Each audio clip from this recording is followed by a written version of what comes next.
नमस्ते। इचिमुकु trading master के इस सेशन में आपका स्वागत है। सबको मेरा प्रणाम। ये एक फॉलोअप कॉल है जो रिलायंस इंडस्ट्रीज़ के बारे में मैंने पिछले हफ्ते बात की थी। So I am taking it ahead from there. हमने पिछली बार ये बोला था और ये मैंने रेक्टेंगल यहाँ पे बना के रखा हुआ है जानबूझ के, क्योंकि ये चार्ट में ऑलरेडी सेव्ड था and I just was going through some of the charts. तो आज दिन हो गया है 19 फरवरी 2023।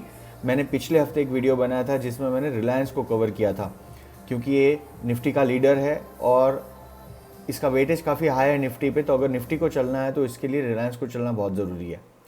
सो let me give you a brief about the system that we use. हम लोग इचिमुकु को यूज़ करते हैं और इचिमुकु जो है ये एक जापानीज सिस्टम है जो आपको ट्रेड के राइट हैंड साइड में हमेशा ही रखता है अगर आप इसको अच्छी तरह यूज़ करो तो।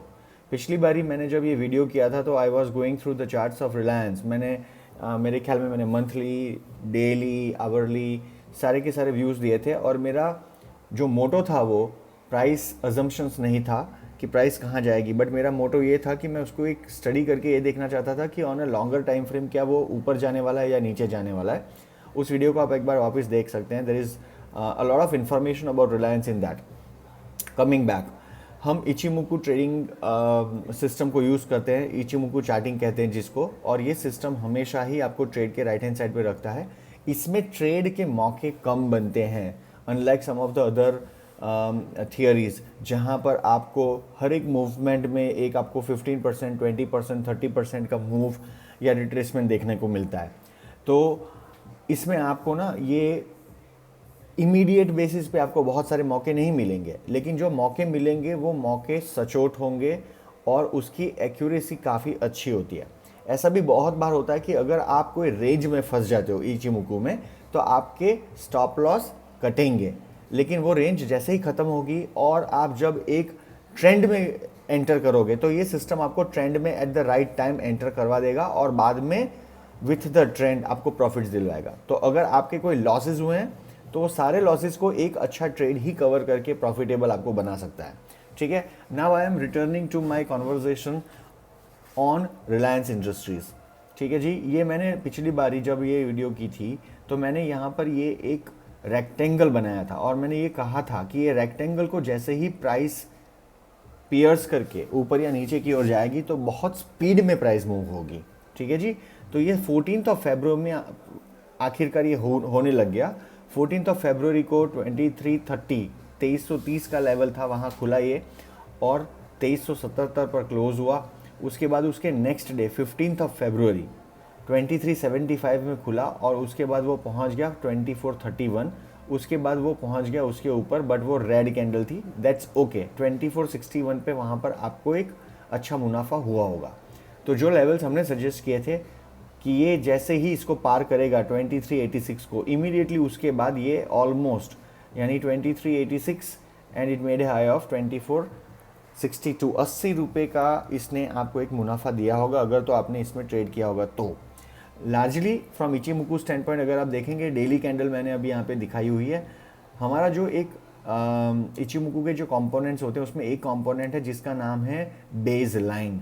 और बेस लाइन आप देखिए, जब बेस लाइन नीचे की ओर आई तो प्राइस ऊपर गई, लेकिन प्राइस ऊपर टिक नहीं पाई और नीचे आ गई। लेकिन अच्छी बात यह है कि उसके एकदम बाजू के दिन यानी कि फ्राइडे वापस कैंडल खुली और उसने ऊपर जाने की कोशिश करी।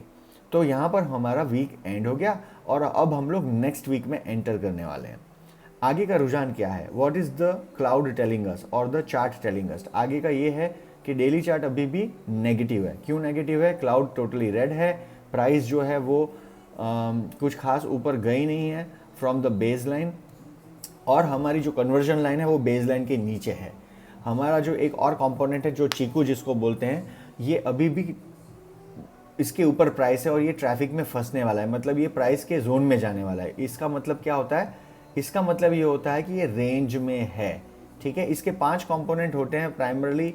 ये 3 जो डंडिया 3 लाइंस दिख रही है आपको, एक है बेस लाइन, एक है ये ब्लू कलर की लाइन जिसको बोलते हैं कन्वर्जन लाइन, एक है चिको, एक है कुमो क्लाउड जिसके अंदर सैन ए और सैन बी, ये सैन ए है ये सैन बी है, इससे ये बनते हैं।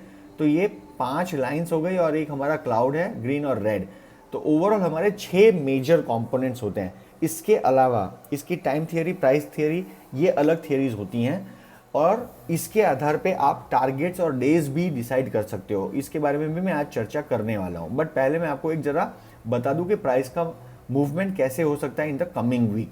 तो ये जो वीक शुरू होगा 20th ऑफ February 2023, उसमें अभी हमारी जो प्राइस है वो 2439.50 यानी 2440 रुपये के करीब है। अब इसका नेक्स्ट मूव जो डेली टाइम फ्रेम में मुझे दिख रहा है वो ये है कि फर्स्ट मूव जो होगा वो उसका रेजिस्टेंस लेवल है जहाँ पे वो जा सकता है 2461, यानी यहाँ से 20 रुपये ऊपर। उसके इमीडिएटली ऊपर अगर ये जाने लगता है तो 2484 तक जाएगा।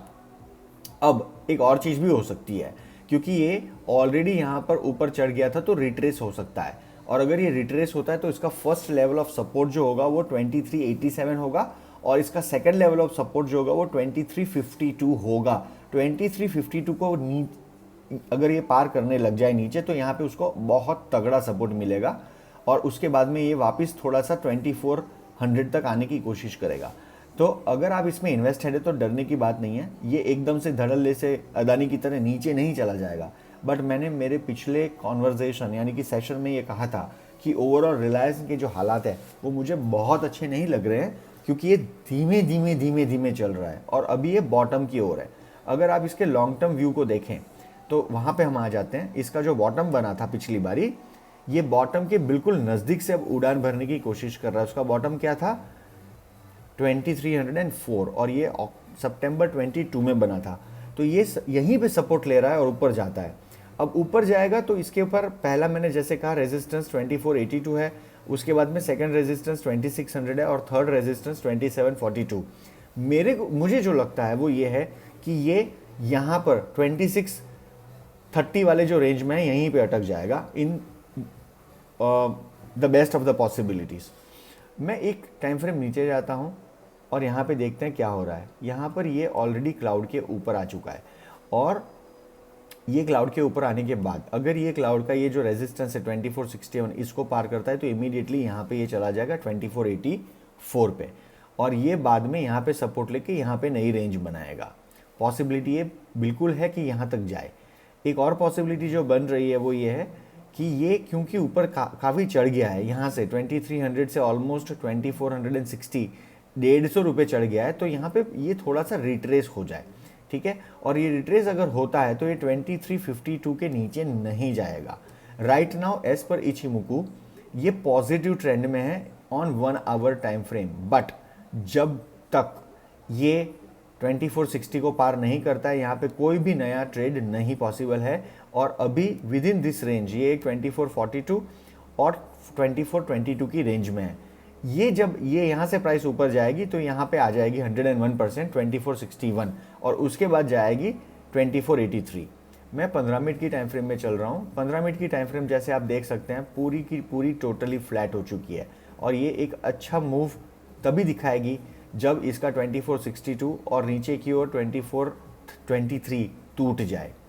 5 minute time frame, 5 minute time frame exactly same behave कर रही है जैसे मैंने कहा, ऊपर की ओर और नीचे की ओर ये एक बिल्कुल छोटी रेंज में आ चुका है stock. 3 minutes time frame, 3 minutes time frame में मेरे को एक बहुत इंटरेस्टिंग चीज़ दिख रही है जो मैं अब आपको दिखाऊंगा और उसके लिए प्राइस एक्शन थियरी जो होती है उसके बेसिस पे मैं बात करने वाला हूँ। आप यहाँ पे उसके पहले मैं आपको इचिमुको का व्यू दूंगा। इचिमुको में आप देखिए वेरिएशंस प्राइस में लोअर लोज और यानी स्विंग हाई और स्विंग लो जो है वो छोटे दायरे में आ गए। तो अब आपका पिछला जो स्विंग हाई था वो 2447 था और उसके बाद का स्विंग लो है 2422, मतलब 24 20 रुपये के रेंज में स्विंग हाइज हैं यहाँ पे और स्विंग लोज है। इसका क्या मतलब है? इसका मतलब ये है कि अब यहाँ पर इक्विलिब्रियम आ गया है, जिसको जो दाम में चाहिए मिल रहा है। यहाँ पे कोई ऐसा एक व्यापारी आएगा ये बोलेगा कि मुझे बहुत ज़्यादा क्वांटिटी चाहिए बट मैं कम दाम में चाहता हूँ, या मैं किसी भी दाम में बहुत बड़ी क्वांटिटी लेना चाहता हूँ, और इसकी वजह से ये स्टॉक में मूवमेंट आएगी। 3 मिनट की टाइम फ्रेम की मैं बात कर रहा हूँ। इचिमुको को मैं साइलेंट कर रहा हूँ फॉर सम टाइम। मैं चले गया एक्चुअली टाइम फ्रेम्स के अंदर जहाँ पर मुझे प्राइस करेक्शन और टाइम करेक्शन दोनों ख़त्म हो रहा है कि नहीं वो देखना है। 20 मिनट्स की ये 20 EMA और 200 EMA बिल्कुल करीब है, प्राइस उसके करीब है और एक लेवल को तोड़ने की कोशिश कर रही है। प्लस इसका जो प्राइस करेक्शन है वो हो रहा है। इसने जो हाई बनाया था थोड़े दिनों पहले ऑन 3 मिनट टाइम फ्रेम 2463, वो प्राइस करेक्शन अब खत्म हो चुका है। वो खत्म कौन से दिन हुआ था? 16 तारीख को हुआ था 3:27 पे, और उसके बाद वो स्टेबल होने लग गया और अब इक्विलिब्रियम फेज में आ गया है, जहां पे रेंज बाउंड हो गया है 2422 और 2442 के बीच में। ये ज़्यादा दिन यहाँ रुक नहीं पाएगा ऑन 3 मिनट टाइम फ्रेम, तो यहाँ से 101% एक बड़ी कैंडल ऊपर या नीचे की ओर जाएगी और हमने जो अभी डेली टाइम फ्रेम पे जो टारगेट डिसाइड किए वहाँ पे चला जाएगा। Now I want to bring something very interesting to your notice, और वो है इचिमुकु की थियोरी के टाइम की सीरीज़। ठीक है, अब मैं आपको प्योर प्ले इचिमुकु की टाइम सीरीज़ बताता हूँ। ये हमारा जो ये कैंडल बनी थी 30 सितंबर 22, ये स्विंग लो है हमारा रीसेंट, और उसके बाद हमारा जो हाई बना था वो December 1, 2022 था, जो स्विंग हाई था। इचिमुकु की थियोरी के हिसाब से यहाँ पर ये एक वी फॉर्मेशन हुई है, तो यहाँ पर मैं ज़ीरो होता है यहाँ पे, इसलिए मैं एक आगे ले रहा हूँ, और यहाँ पे मैं चले गया। हाई कब बना? 42 बार्स के बाद। ठीक है जी, तो ये वी का फॉर्मेशन का सबसे टॉप बना, 42 बार्स लगे उसको बनने के लिए। अब मैं यहाँ पे सेम चीज़ करूँगा और उसके बाद का स्विंग लो कब बना वो हम देखेंगे। ठीक है, वापस एक बार करना पड़ेगा, मैंने गलत जगह ये कर दिया था। अब यहाँ से मैं ले रहा हूँ, और स्विंग लो हमारा कब बना था आप देखें यहाँ पे। पहला जो स्विंग लो बना था हमारा, जिसने बनाया या आप रेंज में जो बना, वो अराउंड 42-44 डेज के बीच में है। If I put it over here, जो कि सबसे नीचे है, तो ये 46 हुआ, मतलब 42 और 46 ये बहुत ही नज़दीकी नंबर है। तो इतने में प्राइस 2300 से ऊपर जाके 2750, मतलब 350, 23 से 27 450 पॉइंट होते हैं, 450 पॉइंट ऊपर जाके नीचे आ गई।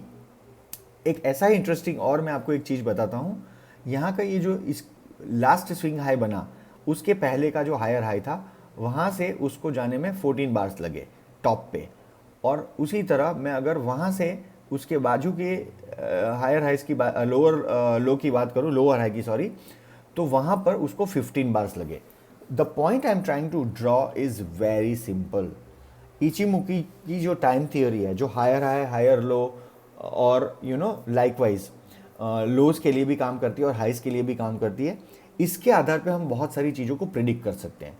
ठीक है, तो अगर आपको एक और चीज़ मैं बताऊं कि इसका नज़दीकी जो है ये 2604 का लेवल है। मैंने अभी यहाँ पे तो प्लॉट नहीं कर रहा हूँ, बट मैंने अभी थोड़ा एनालिसिस किया था, तो अराउंड 20th मार्च अगर प्राइस यहाँ से ऊपर चलती है तो 20th मार्च को के इर्द गिर्द 2-4 दिन यहाँ 2600 के लेवल पे आ सकती है, बट उसकी चर्चा हम नेक्स्ट वीक करेंगे। अभी के लिए जो मैंने अभी आपको जो लेवल्स दिए हैं, उन लेवल्स को ध्यान में रखिए, और मेरे ख्याल में अगर आप मार्केट के सामने रहोगे तो you will be able to make money. मैं रेकमेंड स्ट्रांगली करूंगा कि फॉर द कमिंग 3 डेज, यानी कि मंडे, ट्यूसडे और वेडनेसडे, अगर आप ट्रेडिंग कर रहे हैं तो आपको डेली टाइम फ्रेम पे नहीं, आपको 3 मिनट टाइम फ्रेम पे ट्रेडिंग करनी चाहिए, क्योंकि 3 मिनट की टाइम फ्रेम में there is a full possibility कि एक बड़ा मूव आएगा, और जैसे ही वो बड़ी कैंडल आती है और ख़त्म होती है, और अगर उसके ऊपर की डायरेक्शन में वो जाने लगती है या नीचे की डायरेक्शन में कंटिन्यूएशन में जाती है, आप उसके अंदर बेझिझक मम्मी पापा को कॉल किए बगैर ट्रेड ले लीजिएगा, आपको प्रॉफिट होगा।